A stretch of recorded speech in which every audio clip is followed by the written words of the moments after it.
everyone, it's Cathy Zielske. Welcome back to my channel and the craft/dining room. Today is all about stamping. I have a cute little stamp set that's all about creating a garden of love. I think it's literally called Love Garden, Garden of Love. So often I'm so wrapped up in trying different techniques that I forget about the joy of just stamping. Today, I'm just stamping. Okay, there's a little embossing, but you'll see it'll all make sense. And I love this set. I think there's a lot of different ways you could create cards with it for any occasion. My Love Garden, what is it called?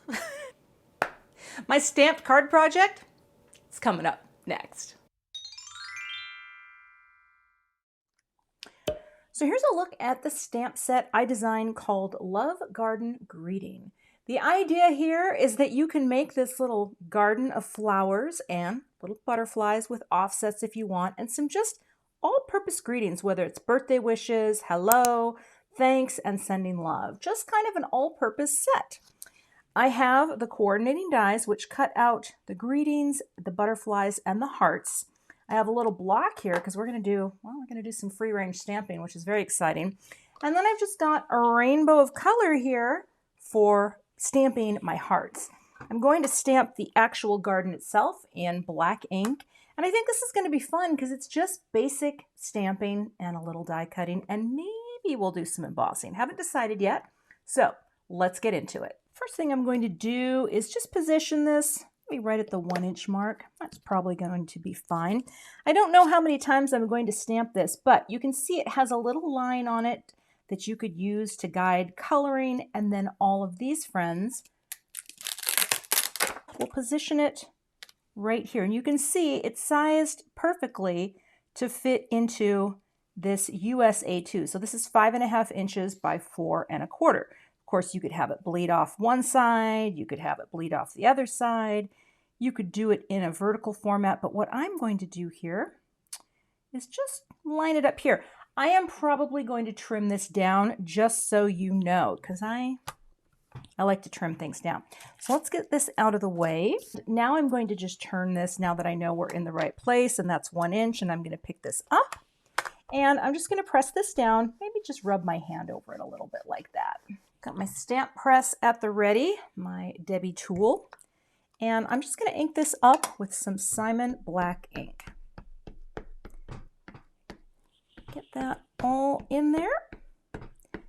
And these are just very delicate little, I guess you'd call them heart stems, right? They're not super thick and chunky. They'd be great for coloring if coloring is your thing. I think we all know that if I had my druthers, and who knows what druthers really are? Do we really know? But if I had my druthers, I would not color a thing by hand with a marker, although I'm getting better. Let's see how that looks. Oh, that actually looks pretty good. I'm going to hit it one more time just for some solid lines. Of course, you could do this in color too. That would be cute. But I'm going to add my color via some offset stamping in the free range category. All right. Lifting that up, and now I have my little heart garden ready to be colored. I will very quickly get my stamp chamois and clean this up, and I'll pop that right back onto the sheet. There are 2 hearts on the stamp sheet. One is a slightly bigger and one is a slightly smaller. The smaller hearts are down here at the bottom. There's a couple that pop up. So what I need to do here is take bigger heart here, and maybe I'll just, well, do I want to stamp all the bigger hearts? I think I need to do this in order, otherwise I'm going to lose track. So I'm going to do the old two-sided free range stamp block. See that? So now it's time to stamp, and I actually swapped a few colors for a palette that I thought would work better, and I will have all of the colors linked below, but I'll tell you as I go.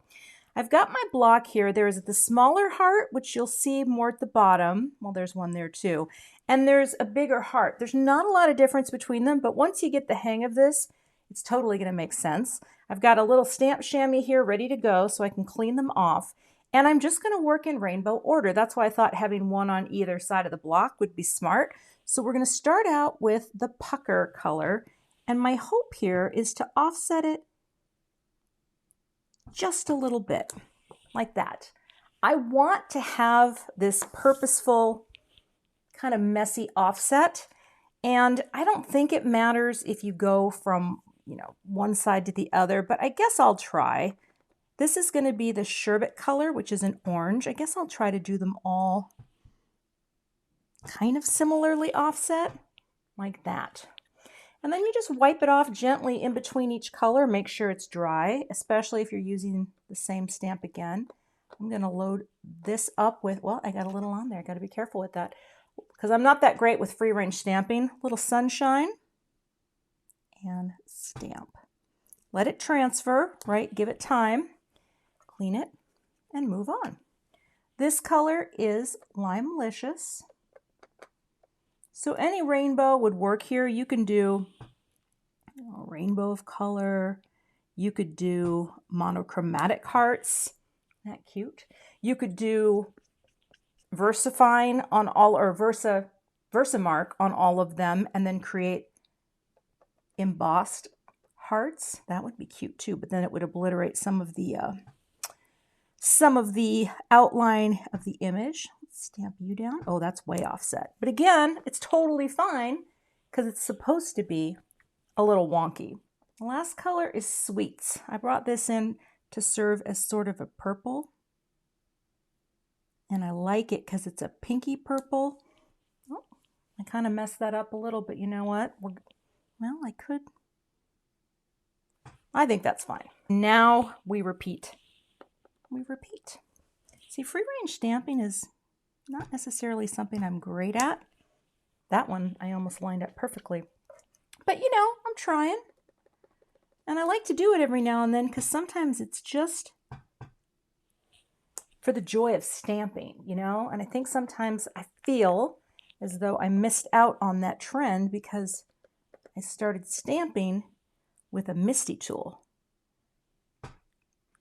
Don't get me wrong, I wouldn't trade it for all of the Platinum 6 machines that I could get my hands on. Oh wait, where do we go next? We go to green and larger. But I like to do this every now and then just for the joy of stamping. So, offset. Also, my table makes noise every time I stamp. Did you know? Maybe you know this if you've seen my craft / dining room tour. The table that I work on is 110 years old, and I'm going to replace it someday because you may think, oh, that's so charming, Cathy, but I'm telling you what, it shakes and it's loud and it is the exact opposite of charming. All right, we're going to go back to the red, which is the pucker, in the smaller stamp, like that. Moving on to Sherbet. Ink that up. And stamp. And the last one will be in yellow in the larger. So that's it. You could get this all set up, right, and just create sort of an assembly line of images, right? Have a whole bunch of them, and then you're ready to go ahead and add your greetings. So let's move on to stamping the greetings. So I like having all-purpose greetings, right? And I think this would be very cute for any of these. I think I might do a birthday. Well, do I want to do thanks? No, I'm going to do birthday wishes. Well, but you know what? While I'm here, and this is a thing, I could do a few greetings so that I have a bunch of them ready to go, you know? And that's something that I should do more of, right? Having multiple greetings so that I'm ready to make more cards. With this, I'll just line them up with plenty of space, right? Pick them up. Oh, come on now. Make sure they're stamped or pressed down on the door. I'm just going to rub over this with my finger to kind of prime the stamp a little. Now, let's powder this up. Got my powder tool here, and I'm still kind of getting the hang of it. I'm not quite sure how it works yet. Do I get, oh yeah, I can see the powder coming out. Okay. Powdering it up. Oh wait, turn it this way. Tap, get it on here, see it come through there, and then powder up. Oh my gosh, okay. I got way too much. I'm still learning how to use it, but I love it because, well, technically my hands don't have to come in contact. Working on it. All right. Versamark. Let's get these really inked up well, like this. And I'm going to gold emboss these because I think that would look wonderful with a rainbow, depending on which one I end up using. Let's bring it down and press. Add pressure here with my Debbie tool. We get a nice transfer of ink. And I may even stamp it again because I can, because nothing moved. And that way we get the best impression possible. And then I can blow off that extra powder. Again, I'm just getting to know this little embossing powder tool. And I think I went a little heavy-handed on it that time. So let's grab my Simon Says stamp, ultra fine, I don't know what that was, antique gold powder, and just sprinkle it on like that. Get a nice coating, let it sit there for a second. Ooh, that looks good. Ooh, very nice, very nice. Okay. Like that, so easy to do most of the time. Wipe it all away. And I'll take a look here and see if I need to brush any powder away, but I think you can see here, that looks pretty good. I don't see a lot of errant powder, but if you do have errant powder, you can always take a dry brush. I have these awesome angled shaders in 2 sizes. I'm using the smaller one right now. These are wonderful for getting into tight places and getting any extra powder that you don't want in your embossed final piece. Oh, there's a little there.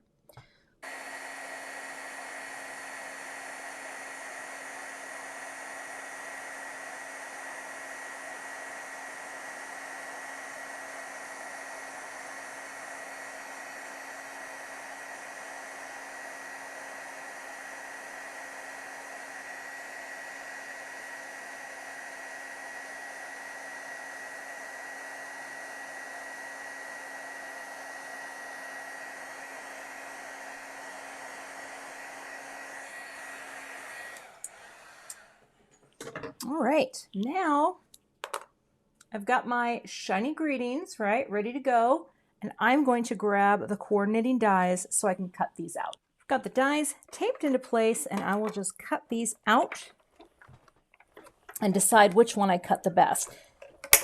Now I could have done templates for these, but sometimes I just like to roll the dice and see what cuts the best, and that's, you know, sometimes that's why I will do multiples. Oh, but that looks good. That one looks good too. Oh, they all look good. Well, now I have a choice. But see how cute those are? Oh, all right. Let's move on. Now here's what's fun about this set. You can trim it down and then you get this nice little bleed effect from edge to edge. So I'm going to center it right over those 2 hearts. I think I'll pop a piece of tape down. I'm going to come up a little bit so it really is just grounded there at the bottom. Tape that down, because now I'm going to have plenty of room up top here for my greeting.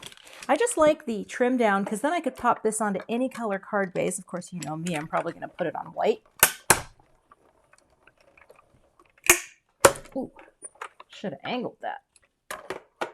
Now I have a nice little, oh, I had something on my plates again that impressed right into my cardstock. That's okay. It's still super cute. And then we can decide, do we want sending love? Do we want birthday wishes? I'm going to play around with this in just a second. I don't even think I'm going to put any butterflies on this. So let's continue. Definitely want to do this on a colorful card base, but I want to show you this. Let's say you're working on your card and that happens to you. You had something on your plate. You can always take a bone folder and try to rub it out a little. I don't know. Maybe it really doesn't matter, but it always bums me out when I do that.